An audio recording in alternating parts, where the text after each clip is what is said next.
Another edition of the United Bank Playbook with the head coach of the Mountaineers. Well, Coach, you mentioned after a couple of losses that you would fix things. I mean, how do you feel as if your team is playing at this juncture? As good as they have at any point throughout the year? I think our half-court offense has gotten much better.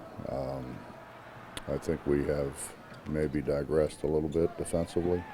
We need to do a better job with our rotations and really our effort. But I thought second half of Iowa State, I thought we played very well both ends. And to go in that hostile environment and win and be able to contain their point guard, I mean, certainly no easy task. Can you speak to what Javon Carter has been able to do and basically how underrated he is, quite frankly? Well, I think the great thing about JC is he's so unselfish.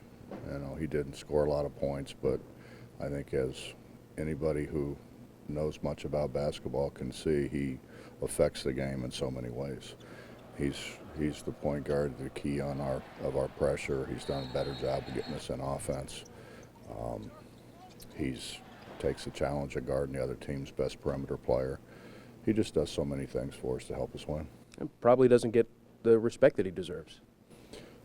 Seemingly not. Every time I watch when they talk about the top point guards in our league, he's not mentioned, and it kind of befuddles me a little bit.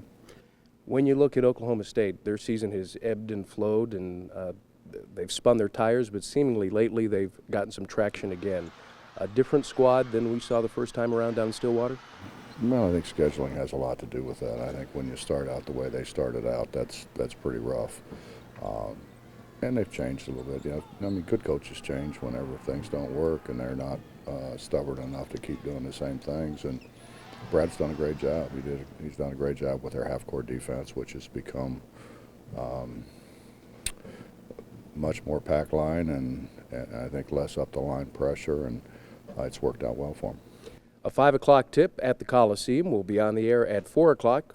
Thank you so much for another edition of The United Bank Playbook.